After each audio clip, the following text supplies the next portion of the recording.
글로벌 신용평가사 무디스가 미국 연방정부의 신용등급을 AAA에서 한 단계 격하하자 달러와 미국 주가지수 선물이 하락했습니다. 미국 30년 만기 국채금리는 장중 한때 심리적 저지선인 5%를 넘겼는데 이는 2023년 이후 처음입니다. 월가에선 국채 시장에 대한 우려가 커지는 가운데 미국 자산 매도 현상을 다시 심화시킬지 주목하고 있습니다. 미국 경기 선행지수가 지난 4월에도 큰 폭으로 하락하며 부진한 경기 흐름을 이어갔습니다. 이는 3월의 0.8% 하락보다 낙폭이 확대된 것으로 LEI는 5개월 연속 하락세를 보였습니다. 4월 수치는 시장 예상치에도 밑돌며 우려를 낳았지만 전문가들은 LEI의 6개월 하락률이 침체 신호 임계치에는 도달하지 않아 당장 경기 침체를 예고하지 않는다는 입장을 보였습니다. 트럼프 미국 대통령과 푸틴 러시아 대통령이 우크라이나 휴전 문제와 관련해 정상 간 통화를 했습니다. 트럼프 대통령은 통화를 마친 뒤 자신의 트루스 소셜 계정에서 러시아와 우크라이나는 즉시 휴전을 위한 협상, 더 나아가 전쟁 종식을 위한 협상을 시작할 것이라고 말하며 휴전 및 종전 협상을 즉각 시작할 것이라는 입장을 밝혔습니다. 우크라이나 역시 자국을 재건하는 과정에서 큰 수혜가 가능하다고 강조하며 자국의 이익 측면을 강조했습니다.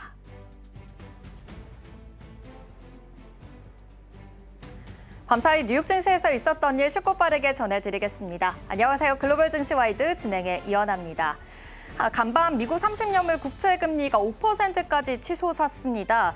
연준 총재는 대체로 가능한 범위 안에서 상승했다라고 판단하고 있는데요. 미국 경제도 양호한 흐름이 이어지고 있다라고 진단했습니다. 뿐만 아니라 통화 정책도 앞으로의 상황을 잘 대비하고 있다라고 강조했습니다. 네, 뉴욕 증시 3대 지수는 일제히 상승으로 마감했습니다. 무디스의 신용등급 강등 소식 이후 첫 거래일이었기 때문에 3대 지수는 장 초반은 하락세로 출발을 했습니다만 이후 점차 안정세를 찾아가면서 3대 지수 모두 다시 반등에 성공한 모습이었습니다. 그렇다면 자세한 마감 상황 살펴보시죠. 네, 오늘 기술주 중심의 나스닥 한번 살펴보시면 0.02% 소폭 상승해줬고요. S&P 500 지수도 0.09%, 다우존스 지수는 0.32%가량 상승해주면서 3대 지수 모두 상승으로 장을 마쳤습니다. 이어서 살펴보도록 하겠습니다. 무디스가 미국의 국가 신용 등급을 강등하면서 미 국채 시장에는 위험 프리미엄이 반영됐습니다. 특히 장 초반에는 중장기물 국채 금리가 크게 치솟기도 했는데요. 하지만 이후 금리는 다시 잡히는 모습을 보였습니다. 0.23% 상승하면서 마감을 했고요. 필라델피아 반도체 지수는 오늘 0.5%의 낙폭을 그렸고 WTI 국제유가는 0.31% 소폭 상승했습니다. 미국과 이란의 핵 협상 그리고 우크라이나 휴전 가능성을 주시하면서 상승했던 이 WTI 국제유가였는데요. 배럴당 62달러 선에서 거래를 마쳤습니다. 그렇다면 히트맵 열어서 자세한 종목별 흐름들 체크해 보겠습니다. 지난주 마지막 거래일과 비교해보면 빨간불로 바뀐 종목들이 꽤 눈에 띄었습니다. 그럼에도 금융시장이 예상보다 크게 흔들리진 않았는데요. 미국 정부의 부채 급증은 이미 잘 알려진 이슈였고 무디스의 신용등급 강등도 시장이 어느 정도 예상하고 있었기 때문인지 미국 증시는 비교적 안정적인 흐름을 보였습니다. 먼저 테크놀로지 서비스부터 살펴보겠습니다. 오늘 넷플릭스는 JP모건이 투자 의견을 중립으로 하향 조정했다는 소식에 오늘은 0.01% 소폭 상승에 그쳤습니다. 그리고 오라클은 0.5%, 팔란티어는 2.46%가량 낙폭을 그렸는데요. 다만 월가에선 여전히 팔란티어의 중장기 성장성을 긍정적으로 보고 있어서 이번 조정이 오히려 매수 기회가 될 수 있다는 분석도 나오고 있습니다. 오늘 세일즈포스와 서비스나우는 나란히 1%가 넘는 낙폭을 기록했고요. 반면 IBM과 엑센추어는 강보합권에서 상승세 보여줬습니다.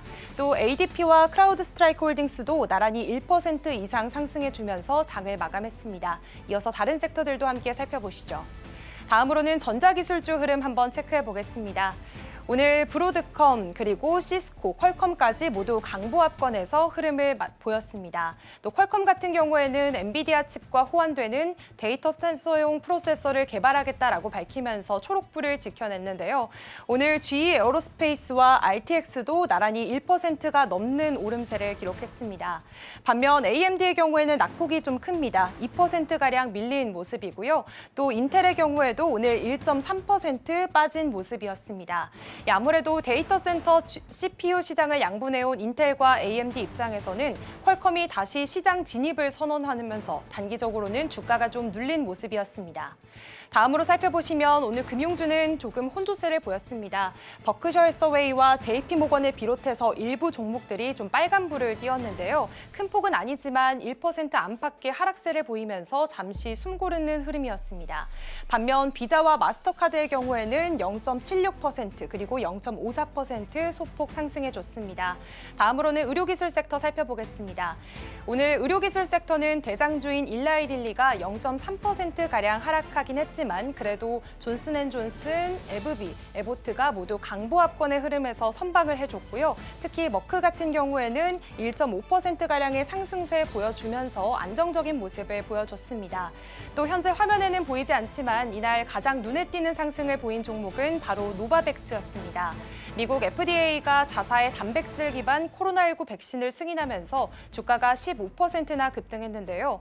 기존의 mRNA 방식과는 다른 새로운 접근이 시장의 기대감을 끌어올렸고 이 영향으로 화이자나 모더나도 각각 0.7%, 6%가량의 상승부를 켜냈습니다. 다른 업종들 흐름도 함께 살펴보도록 하겠습니다. 오늘은 이 소비자 내구재 쪽과 에너지 미네랄 쪽이 조금은 조정을 받으면서 쉬어가는 모습을 보였고요. 반면 유나이티드 헬스그룹은 내부자 주식 매수 소식에 오늘장 안에서 8%가량 상승해주면서 장을 마쳤습니다. 이어서 M7 마감 상황도 함께 살펴보겠습니다. 먼저 애플 살펴보시면 오늘 1% 넘게 밀리면서 208달러 선에서 거래를 마쳤습니다. 애플이 중국 시장을 겨냥해 알리바바와 AI 협력에 나서자 미국 정부와 의회에서 우려의 목소리가 커지고 있습니다. 중국 기업과의 제휴가 군사 기술로 이어질 수 있다는 건데요. 백악관은 애플이 어떤 데이터를 공유하는지 직접 확인에 나선 걸로 알려졌습니다. 한편 애플은 시리를 아예 처음부터 다시 만들고 있습니다. 이번엔 생성형 AI 기반으로 단순한 음성 명령을 넘어서 앱 간의 맥락 파악이나 정보 요약 같은 더 똑똑한 기능들이 들어갈 예정인데요.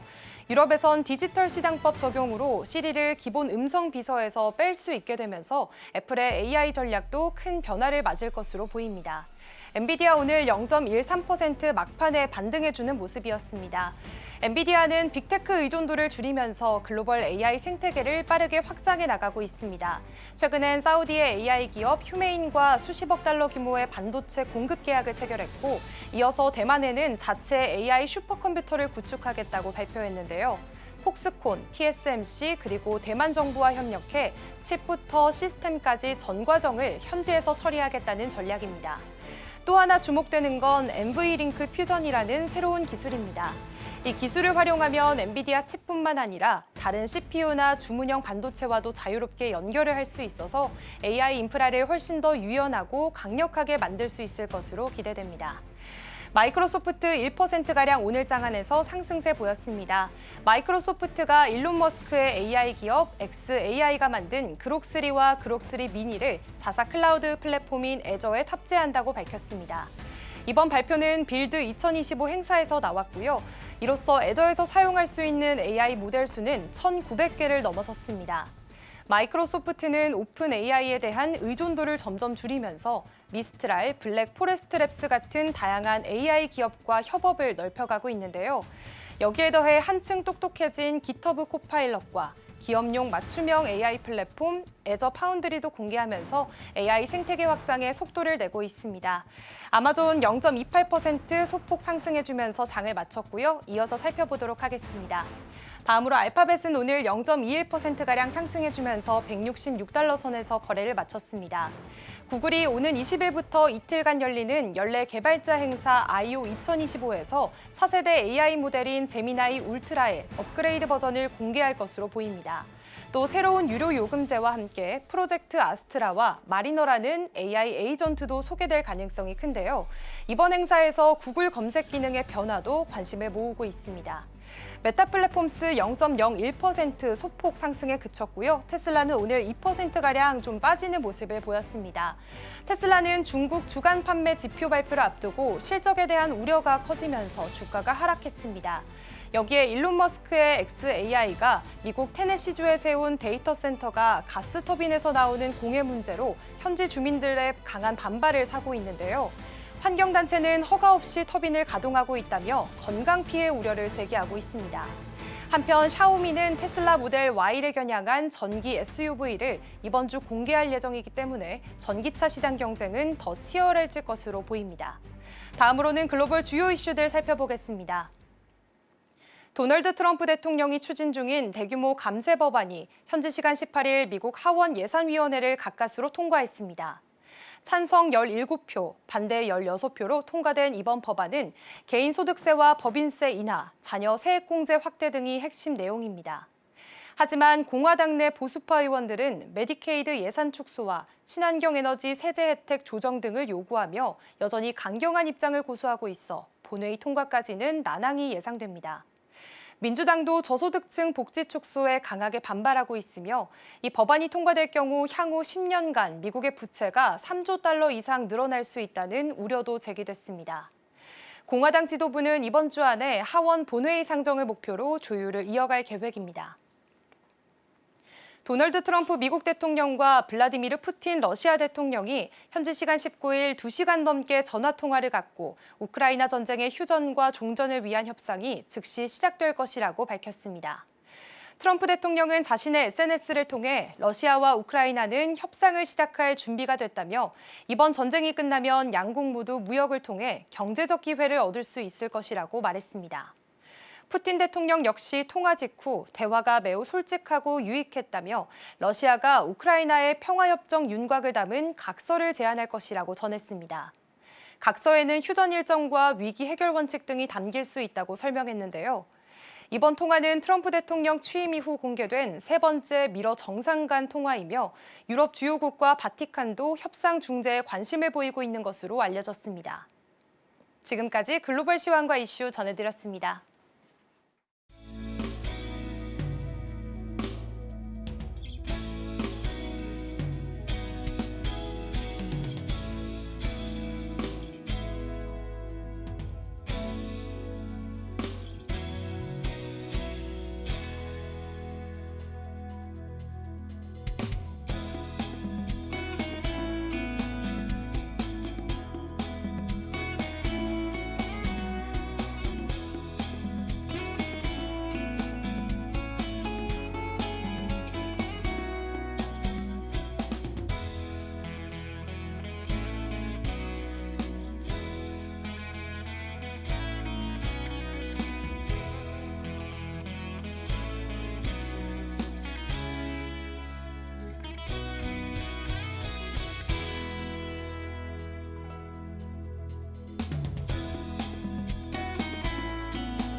화요일 글로벌 마켓 리뷰 본격적으로 시작하겠습니다. 오늘은 레그넘 투자자문 리서치본부의 이몽택 전무와 함께합니다. 어서 오세요. 네, 안녕하세요.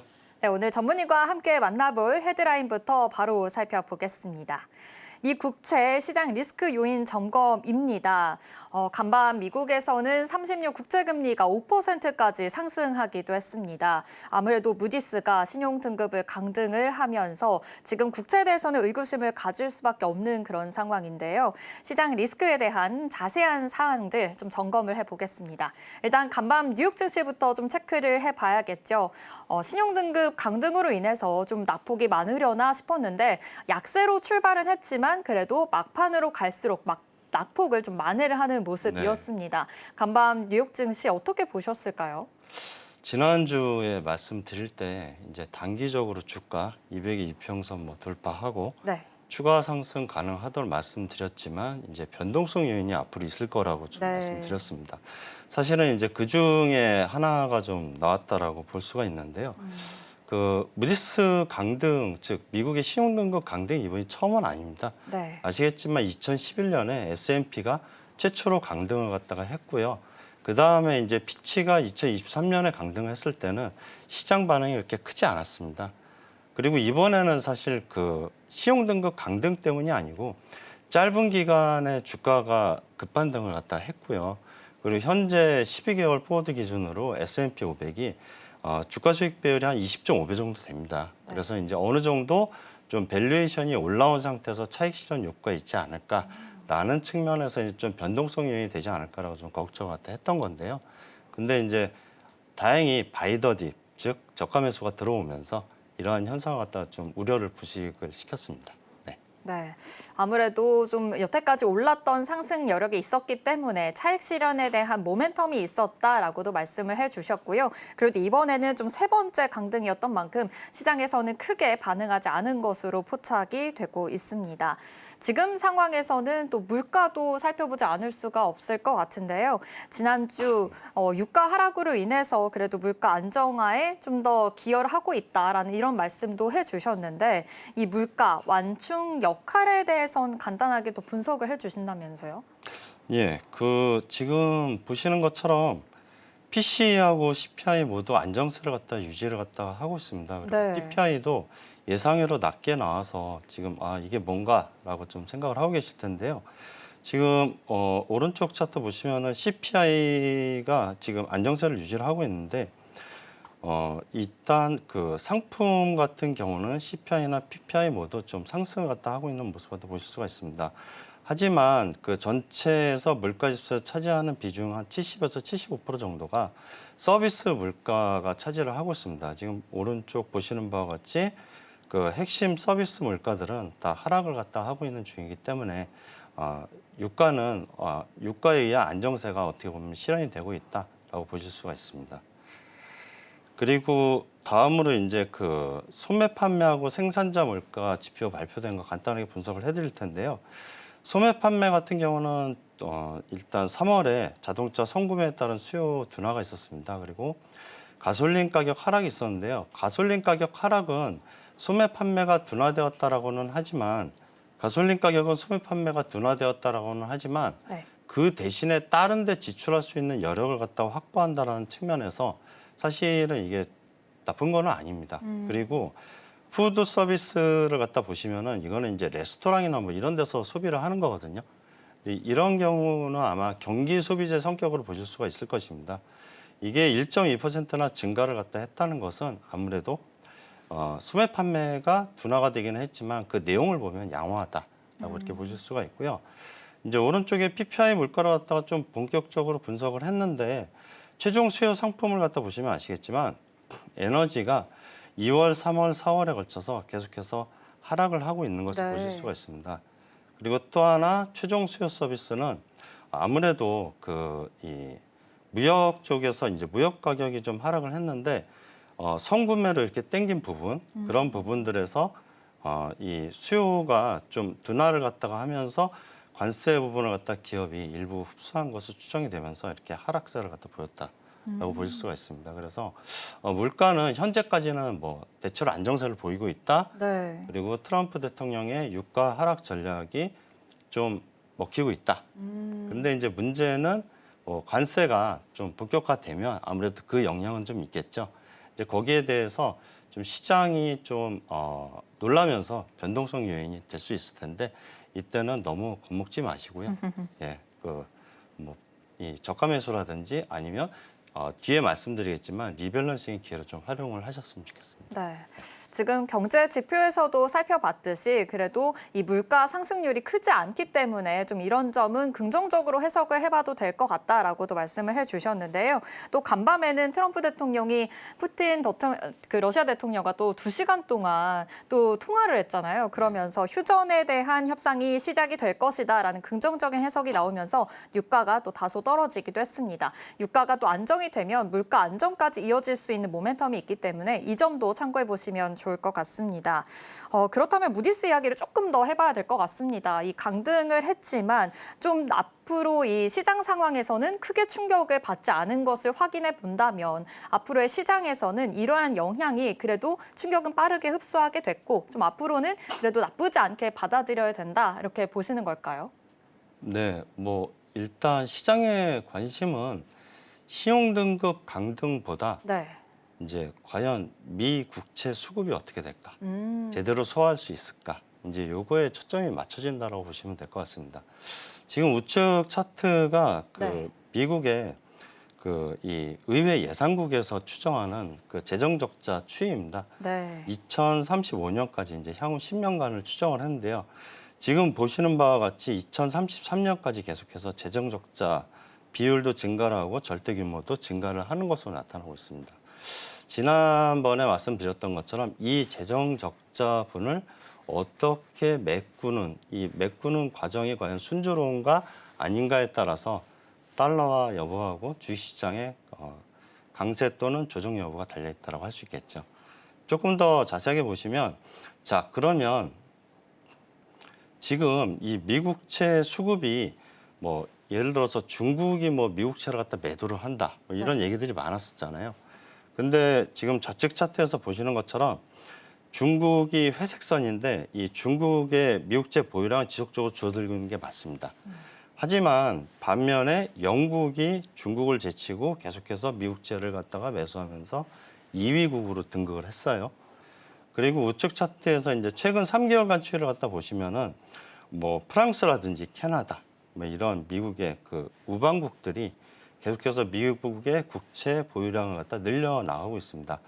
따라서 이 미국채 수급에 대해서는 사실은 그렇게 많이 걱정을 하지 않으셔도 된다라고 좀 말씀을 드릴 수가 있고요. 그러면 이 외환 거래 결국은 이게 미 국채라는 게 외환 거래하고 함께 일어나게 마련이니까 외환 거래 갖다 보시면은 4월에는 아무래도 이 미국에서 차익 실현을 하고 유럽 본국으로 철수하는 자금이 있었기 때문에 그리고 유로 달러가 상당히 유로화가 이 통화 거래에서 차지하는 포지션이 크기 때문에 당연히 이제 일간 총 거래 규모가 늘어나긴 했는데요. 우측에서 보시는 것처럼 유나이티드 킹덤 이게 영국이죠.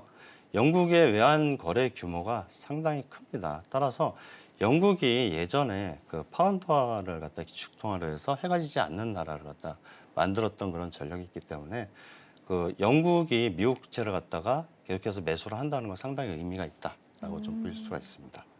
네, 지금 이렇게 또 채권 수급에 대해서 말씀해 주고 계시는데 지금 신용 등급 강등뿐만 아니라 채권 수급이 지금 앞으로의 국채 금리에 지금 영향을 끼치고 있다라는 것을 말씀해 주고 계시는 거잖아요. 그 앞으로의 국채 금리 걱정하지 않아도 된다라고 짧게 언급은 해 주셨지만 정말 그래도 되는 걸까요? 일단 시장은 울퉁불퉁한 과정은 거칠 거예요. 네, 일단은 그런 수급에 의한 금리 상승이라든지 이런 네. 거는 사실 언제든지 나타날 수 있고 간밤에도 이제 미국채 10년 금리가 4.5%를 돌파하면서 아시아장하고 유럽장에서 한 1.5%, 1.7% 나스닥 기준에서 빠졌다가 네. 다시 4.5% 이내로 이 저가 매수가 들어오면서 다시 시장이 보합권으로 올라오는 그런 모습 갖다 보였습니다. 그래서 이러한 현상은 어느 정도 나타날 수 있다라고 이제 보일 수가 있고요. 그리고 이제 그런 측면에서 미국채 10년물 금리의 그동안의 어떤 변화라든지 이런 것을 갖다 한번 분석을 해보도록 하겠습니다. 네. 지금 차트에서 보시는 거는 작년 9월부터 트럼프 대통령이 당선이 유력해지면서 네. 그 이제 아무래도 경기 기대와 플러스 물가 상승 기대로 인해 가지고 금리가 한번 크게 튀었고요. 그 다음에 이제 뭐 관세 도입에 따른 경기 침체 우려에 따라서 금리가 하락을 했다가 다시 그 수급 우려 때문에 이제 금리가 상승하는 그런 패턴을 갖다 반복했습니다. 이 차트를 갖다 보시면 금리 움직임은 조금 더 잘 아실 수가 있는데요. 지금 보시는 것처럼 성장 기대, 관세 물가 우려, 성장 둔화 물가 안정, 그다음에 물가 수급 이런 문제 때문에 그동안에 금리가 등락을 갖다 거듭했다는 것을 아실 수가 있고요. 여기에 따라서 좀 주식시장의 변동성에 영향을 미쳤다라고 하는 것을 보실 수가 있습니다. 그런데 이렇게 간다고 하더라도 일단 결론부터 말씀드리면 미국채 금리가 제 생각에는 한 미국채 10년 기준에서 4.6%, 예, 아니면 적어도 전고점이 4.79%는 넘지 않을 걸로 좀 예상을 하고 있고요. 네. 그리고 이제 그 텀 프리미엄을 갖다가 보면은 텀 프리미엄은 그 지금 10년 금리하고 시장이 예상하고 있는 그 단기 평균 금리의 차이를 말합니다. 여기에는 이제 뭐 예를 들어서 물가에 대한 전망이라든지 기준금리 전망이라든지 이런 것들이 다 포함이 되게 되는데요.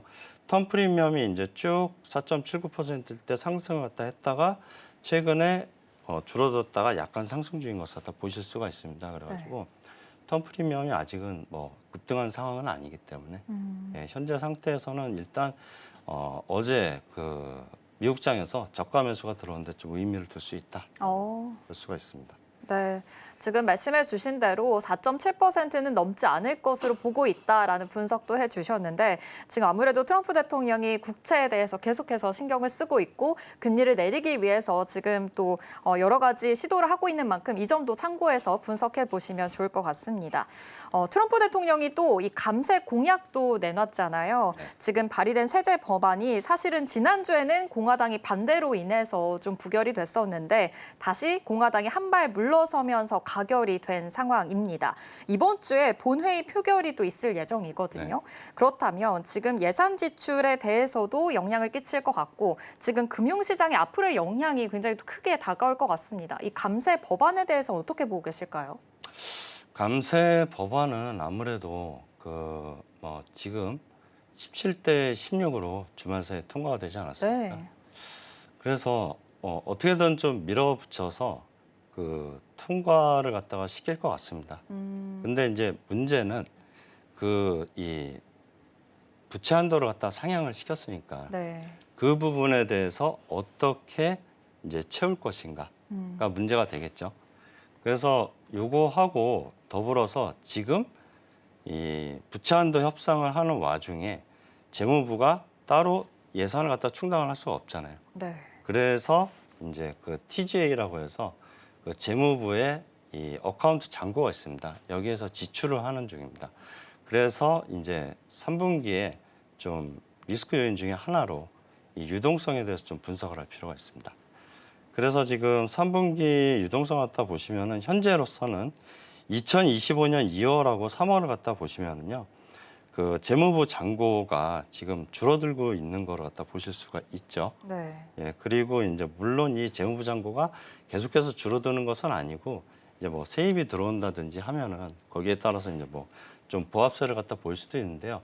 전체적으로는 지금 많이 쓰고 있는 중이다라고 해가지고 지금 TJ 잔고가 2025년 2월을 갖다 기점으로 해서 상당히 많이 줄어들어 있는 것을 갖다 보실 수가 있습니다. 그리고 이제 1분기에 그 미 재무부의 QRA에서 미 재무부의 이 TJ 잔고 목표를 갖다가 8,500억 달러로 정했습니다. 그래서 이것을 갖다가 만약에 그대로 적용을 한다라고 하면 그러면은 부채 한도 협상이 타결될 때 그때 이 TJ 목표 잔고를 갖다가 좀 채워야 되는 그런 상황이 발생을 합니다. 네. 그래서 그러면은 어떻게 채워야 될까요? 뭐 지금 말씀 계속 주신 대로 아무래도 국채를 발행해서 채워야겠죠. 근데 옐런 장관 때는 이게 그 역레포라고 해서 이 역레포 잔고가 1조 달러 이상이 있었습니다. 그래서 거기에서 이제 단기 채권을 발행을 해가지고 영래포 자금을 갖다 끌어다 써가지고 재정 지출을 하니까 시중 금리도 안정적이고 경제도 좋고 이랬던 거거든요. 네. 네, 그래가지고 저는 사실 주변 사람들한테 이야기를 할 때 농담조로 옐런이 물러나면서 트럼프 정부의 함정을 파놨다라고 이렇게 좀 우스갯소리로 얘기를 갖다 하는데, 네. 근데 어쨌든 이 그 영래포 잔고가 그때보다는 줄었기 때문에 이 차환을 갖다가 하는 문제가, 그리고 국채를 갖다가 증액 발행하는 문제가 시중 유동성에 영향을 줄 수 있다. 네. 근데 이제 그렇다라고 해서 이게 뭐 그 국채가 소화가 안 될 거냐 그러면은 지난주에 말씀드린 대로 뭐 SLR 비율을 갖다가 좀 완화를 갖다 시킨다든지 해가지고 국채는 소화할 수 있을 것으로 보고요. 단지 이게 그 변동성 요인으로 작용을 할 수 있다라고 이제 좀 말씀을 드리고 싶습니다. 네, 지금 이 그래프를 보니까 그래도 그 잔고에 대해서 지금 분석을 해주셨는데 잔고가 좀 줄었다는 것을 눈으로도 확연하게 볼 수가 또 있었습니다. 이런 부채 한도 협상이 유동성에 미친 영향에 대해서도 말씀을 해주셨습니다. 그렇다면 이 관세 이야기도 잠깐 해보겠습니다. 지금 월마트가 관세 때문에 가격을 올리겠다라는 이야기가 나왔어요. 근데 트럼프 대통령은 관세 때문으로 탓하지 말라라는 이야기가 나왔거든요. 그래서 관세 이런 그 가격을 올리지 말라고 거의 지금 압력을 가하고 있는 상황입니다. 좀 이거에 대해서는 기업 이익에 대해서도 영향을 끼칠 것 같은데 앞으로의 이런 우려 사항에 대해서는 어떻게 보고 계실까요? 뭐 아무래도 영향이 없을 수는 없겠죠. 네. 근데 그 영향이 있을 거라고 예상되는 부분은 사실은 그동안의 조정을 갖다 거치면서 어느 정도 반영이 되었다라고 보이고요. 이제 지금 뭐 화면에서 보시는 것처럼 그 전에는 그 S&P 500의 이익 추정치를 갖다가 한 282달러 정도로 네. 예상을 갖다 했다면 한 240달러로 한 42달러 정도 줄어든 것으로 이렇게 좀 그 분석 갖다 하고 있습니다. 중요한 거는 이제 관세 협상이 이대로 좀 잘 마무리가 되는 거겠죠. 그리고 이제 이 동맹국하고의 관세 협상도 한 요 정도 수준에서 좀 마무리가 되거나 한 시장에서 좀 희망을 하는 대로 한 10%에서 한 20%한 그 정도에서 좀 마무리가 되면 가장 좋은 시나리오가 아닐까라고 생각이 됩니다. 네, 좋습니다. 이 관세 협상은 좀 앞으로의 그 모멘텀이 있기 때문에 협상이 좀 잘 될 수 있기를 기대해 보도록 하겠습니다. 그럼 마지막으로 좀 직접적인 투자 이야기도 해봐야 될 것 같습니다. 지금 트럼프 대통령이 중동 순방을 마치고 왔잖아요. 굉장히 또 메가 딜을 수행을 하면서 AI 칩이라든지 데이터 센터에 대한 투자 계획을 약속을 받아왔습니다. 오일머니에 대한 대규모 투자를 받아온 건데 그러다 보니 엔비디아가 다시금 좀 활기를 치기 시작을 했습니다. 엔비디아를 비롯해서 반도체 이런 종목들도 좀 상승 모멘텀이 있는 것으로 알고 있는데 이쪽으로는 어떻게 분석이 되고 있을까요? 네, 지금 이제 엔비디아 실적 발표가 5월 28일이죠. 네. 네, 뭐 나쁠 것 같지 않습니다. 그리고 지금 데이터 센터에 대한 그 투자는 지속이 되고 있습니다. 지금 그 화면에 보시는 것처럼 왼쪽 차트에서 보시면 주요 클라우드 인프라 기업의 카펙스가 계속해서 이제 증가를 갖다 할 것으로 이렇게 전망이 되고 있어서 반도체 그 단기 반등이나 그동안에 이제 급락했던 부분에 대한 회복 이거는 뭐 유효할 것으로 보고 있고요. 근데 이제 단지 지금 현재 상태에서 아마 이 반도체 쪽에 좀 물리신 분들이 많을 거예요. 그래서 그러면 조금 더 이렇게 좀 이익이 좀 꾸준하게 나오고 다음에 요 다음으로 들어설 수 있는 어떤 그런 테마라든지 업종이 없을까라고 좀 고민을 갖다 하시는 분들 계실 것 같아가지고요. 네. 예, 지금 오른쪽 보시면은 그 오라클의 그 RPO 및 분기 순증가 추이 그래프가 나와 있습니다. RPO가 뭐냐면 잔여 수주 잔고라고 해서 예를 들어서 오라클 같은 경우는 이제 그 전산 처리해가지고 ERP라든지 아니면 고객관리 시스템 CRM이라든지 이런 것에 대해서 서비스를 갖다가 전체 구축을 해서 설치를 해주고요. 이것에 대한 뭐 유지 보수라든지 뭐 이런 부분에 대해서 계속해서 좀 매출을 갖다 일으킬 수 있는 그런 특성을 가지고 있습니다. 네. 그래서 그 소프트웨어 업종이 향후에 그 반도체에 이어서 이제 계속해서 좀 이익을 갖다가 꾸준하게 낼 수 있는 그러한 그 업종이 아닌가라고 생각이 되고요. 물론 이거는 뭐 예를 들어서 그동안에 방산이라든지 이런 부분 뭐 말씀하신 분도 계시겠지만 지금은 성장주 내에서 일단은 찾으시는 분들이 많기 때문에 성장주 내에서 좀 말씀을 갖다 드리는 겁니다. 네. 그리고 이제 조금 부연 설명 갖다 드리면 그 일단 뭐 그 서버라든지 이런 것들을 갖다 구축을 했잖아요. 그러면 이제 그 다음은 이제 거대 언어 모델에 의해서 뭐 챗GPT라든지 네. 퍼플렉서티라든지 이런 것들이 이제 활용이 된다면 그 다음에는 온 디바이스에 장착이 되는 그 마이크로소프트의 그 이제 그 빌드가 이제 어제 시작이 됐지만 이제 그런 차원에서 SLM이 좀 각광을 받는 그런 시대가 또 올 것이라고 생각을 합니다.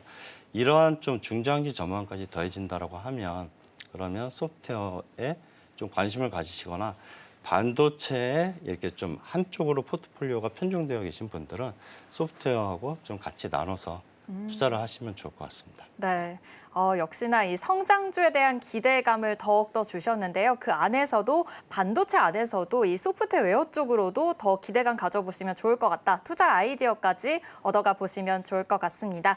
오늘은 글로벌 마켓은 여기서 마무리하도록 할게요. 레그넘 투자자문의 이몽택 전무와 함께했습니다. 고맙습니다. 네, 감사합니다.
오늘 아침 코인 시황과 이슈 분석, 거기에 코인 지식 한 스푼까지 얻어가는 시간 코인 라이브. 먼저 코인 한 스푼으로 열어보겠습니다. 요즘 주위에서 코인 투자하는 사람들 쉽게 찾아볼 수 있습니다. 2025년 현재 국내 주요 5대 거래소 이용자 수가 1,600만 명을 넘었다고 하는데요. 우리 인구의 거의 30%가 코인 투자에 참여하고 있을 만큼 이제 코인 투자는 일상 속 재테크 수단으로 자리 잡은 모습입니다.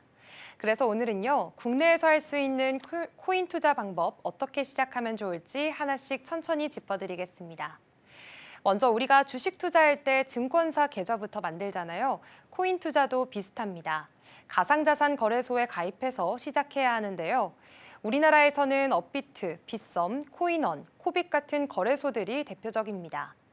회원 가입을 하고 본인 인증을 마치면 실명이 확인된 은행 계좌를 연동해야 합니다. 이게 왜 필요하냐면 2018년부터 시행된 1거래소, 1은행 원칙 때문인데요. 예를 들어 업비트는 K뱅크, 빗썸은 국민은행, 코빗은 신한은행과 제휴를 맺고 있어서 해당 은행 계좌가 있어야 원화 입출금이 가능합니다.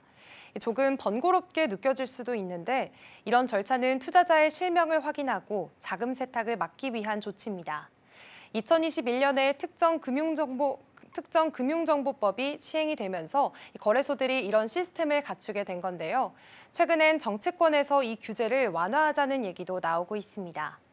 거래소가 여러 은행과 제휴를 맺게 하거나 나아가 가상자산 ETF를 허용하자는 논의까지 진행 중입니다. 그렇다 해도 2025년 5월 현재를 기준으로는 거래소를 이용하려면 은행 계좌 연동이 필수이다. 이 부분을 꼭 기억해 주시면 좋겠습니다. 자, 이제 은행 계좌 연동까지 마쳤다면 본격적으로 코인을 사볼 차례겠죠? 방법은 생각보다 정말 간단합니다. 우선 내 은행 계좌에 있는 원화를 거래소로 이체를 하면 거래소 앱에 내 잔고로 금액이 표시됩니다. 그 다음은 쉽게 예상하실 수가 있겠죠? 그 돈으로 비트코인이나 이더리움, XRP, 도지코인처럼 원하는 코인을 바로 매수할 수 있습니다. 우리가 흔히 코인을 산다라고 할 때는 사실 내 원화를 지금 시세에 맞춰 코인으로 바꾸는 겁니다. 마치 환전소에서 달러를 바꾸는 것처럼요. 앱 화면에는 매수와 매도 버튼이 있습니다. 처음에는 시장가 주문으로 즉시 거래되는 방식이 더 편하실 거고요. 조금 익숙해지면 원하는 가격을 내가 직접 정하는 지정가 주문도 사용할 수가 있습니다. 그리고 수수료도 꼭 확인해 보셔야 하는데요. 예를 들어 업비트의 경우에는 거래 수수료가 약 0.05% 수준입니다. 100만 원어치 코인을 거래한다면 수수료는 500원 정도라고 생각하면 됩니다. 예전에 비하면 많이 낮아진 건데 참고로 원화 입금은 대부분 무료고요. 출금할 때는 은행 송금 수수료나 코인을 다른 지갑으로 옮길 때 드는 출금 수수료가 따로 붙습니다. 이번에는 코인 투자할 때 자주 듣는 말인 바로 김치 프리미엄 이야기입니다. 이건 한국에서 거래되는 코인 가격이 해외보다 더 비싸게 형성되는 현상을 말합니다. 예를 들어 미국 거래소에선 비트코인이 5천만 원인데 한국에선 5,500만 원이라면 김치 프리미엄이 10% 붙은 거라고 보시면 됩니다. 반대로 한국 가격이 해외보다 더 싸면 역 김치 프리미엄이라고 부르기도 하는데요. 그렇다면 이런 차이는 왜 생기는 걸까요? 가장 큰 이유는 국내 수요가 해외보다 많고 해외에서 코인을 들여오는 게 규제상 쉽지 않다는 점 때문입니다. 한마디로 사고 싶은 사람은 많은데 팔려는 사람이 부족하다 보니 국내 시세가 더 오르게 되는 구조인 겁니다. 하지만 이 김치 프리미엄이 있다고 해서 무조건 좋은 건 아닙니다. 대표적인 예로 2017년 말 김치 프리미엄이 무려 50%까지 치솟았다가 이후 코인 가격이 급락하면서 큰 손실을 본 투자자들도 많았습니다. 이 프리미엄은 언젠가는 빠지게 돼 있습니다. 그래서 그 시세 차이를 무턱대고 쫓아다니다 보면 되레 손해를 볼 수 있다는 점 꼭 기억하셔야 합니다. 즉, 김치 프리미엄은 공짜 돈이 아니라 시장 과열을 알리는 경고 신호일 수도 있다는 점까지 보일 때마다 한 번 더 냉정하게 점검해보는 자세가 필요하겠습니다. 그런데 이 코인을 직접 사는 건 불안하고 다른 방법은 없을까? 이런 고민을 한 번쯤 해보신 분들 계실 겁니다. 특히 FTX처럼 갑자기 문 닫은 거래소 사례를 보면 혹시 내 자산도 위험한 거 아닌가 하는 걱정도 당연한데요. 그래서 코인을 직접 사지 않고도 투자할 수 있는 방법, 바로 간접 투자에 대해 소개해드리겠습니다. 먼저 첫 번째 방법은 미국에는 그레이스케일 비트코인 신탁이라는 상품이 있습니다. 이건 내가 직접 비트코인을 보유하지 않아도 신탁 상품을 통해 간접적으로 비트코인에 투자하는 효과를 낼 수 있는 건데요. 최근에는 이 신탁을 비트코인 현물 ETF로 전환하려는 시도도 활발하게 이뤄지고 있어서 앞으로는 더 안전하고 쉽게 투자할 수 있는 길이 열릴지도 모릅니다. 두 번째는 비트코인을 대량 보유한 기업에 투자하는 방법입니다. 예를 들면 스트래티지라는 미국 기업이 대표적인데요.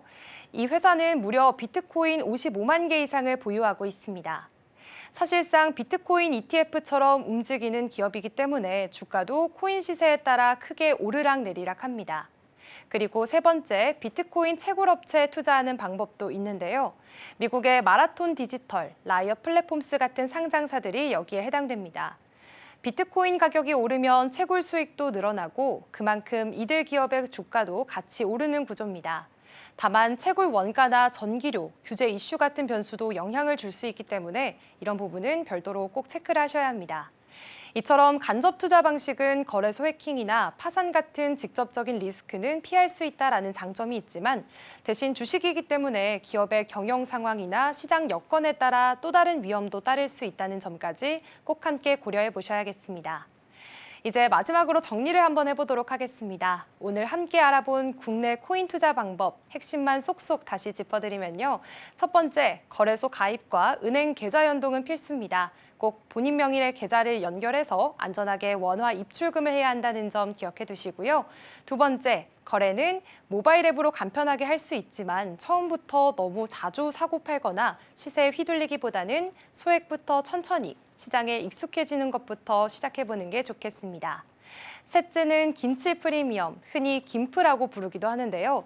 이 시세 차이가 신기하긴 하지만 시장 과열 신호일 수도 있으니 무턱대고 따라가는 건 위험할 수 있습니다. 항상 국내외 시세 차이도 함께 체크하면서 냉정하게 판단하셔야 합니다. 네 번째는 간접 투자도 좋은 선택지가 될 수 있습니다. 신탁 상품이나 코인을 많이 보유한 기업 혹은 채굴 회사의 주식처럼 다양한 방식으로 코인에 접근할 수 있습니다.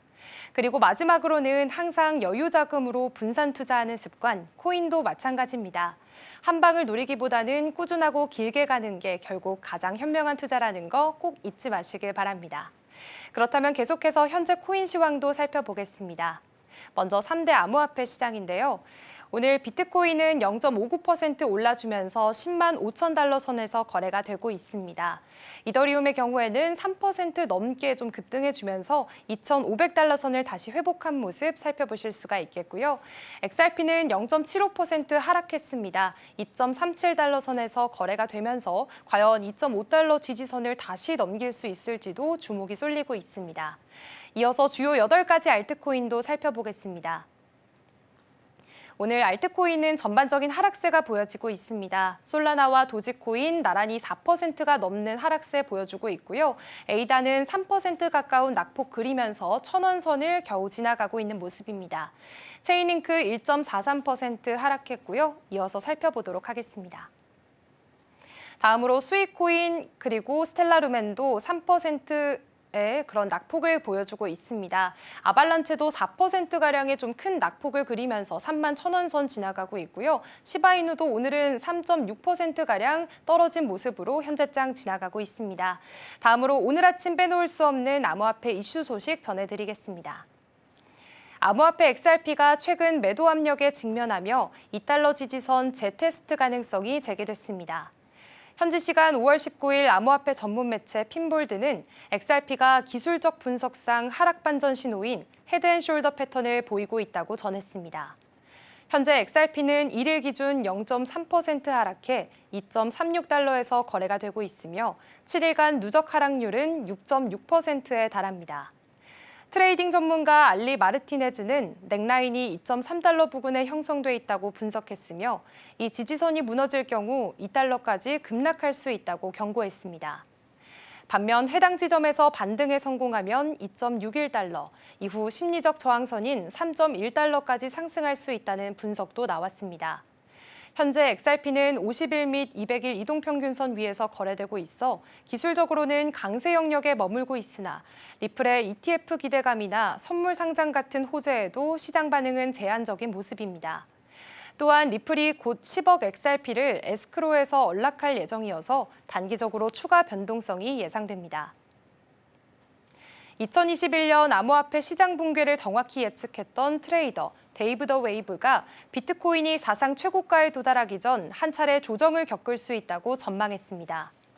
현지 시간 5월 19일 암호화폐 전문 매체 데일리 호들에 따르면 그는 현재 비트코인이 계단형 조정 국면에 있다고 진단하며 단기적으로는 9만 달러 선까지 하락한 뒤 9월쯤 16만 달러까지 급등할 가능성을 제시했습니다. 비트코인의 특성상 천천히 조정받은 후 빠르게 상승하는 경향이 있다고 설명하며 이 과정에서 부정적인 시장 심리가 누적될 때가 오히려 매수 기회라고 강조했는데요. 현재 비트코인은 10만 5천 달러 선에서 거래되고 있으며 해당 분석대로라면 연내 사상 최고가 경신도 가능할 것으로 보입니다. 시장 심리에 흔들리지 않는 역발상 전략이 중요하다는 조언도 덧붙였습니다. 지난 2월 메인넷을 출범한 파이 네트워크가 상장, 가격, 생태계 전반에서 기대에 못 미치는 성과를 보이며 전 세계 6천만 명의 이용자들의 불만이 커지고 있습니다. 가장 큰 논란은 바이낸스 미상장입니다.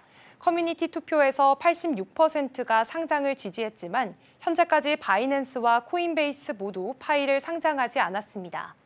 또한 파이 가격은 상장 초기 2달러에서 현재 0.7달러 수준으로 하락했고 내부자 매도와 러그풀 우려도 제기되고 있습니다.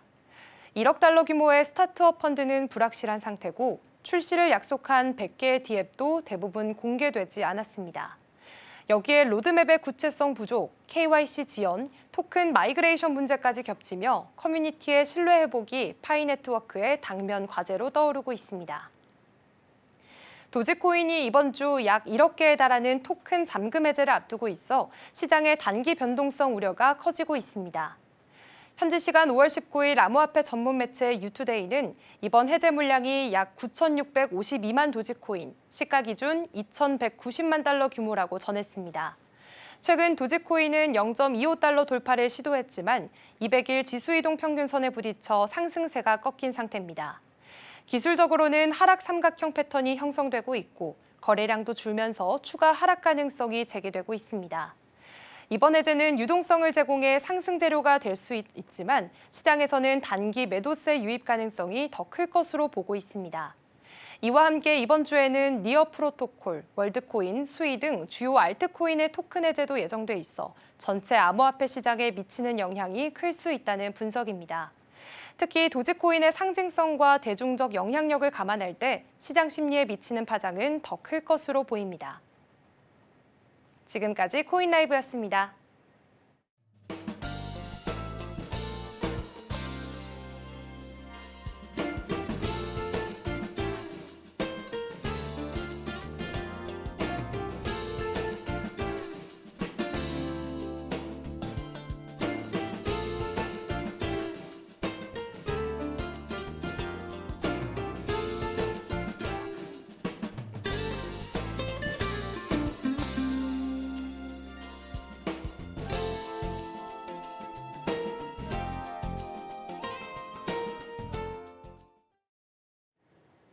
(5월 20일) 화요일 글로벌 증시와이드가 준비한 소식은 여기까지입니다. 본 방송에서 제공하는 정보는 투자 판단을 위한 조언일 뿐 해당 종목의 가치와 수익률을 보장하지 않습니다.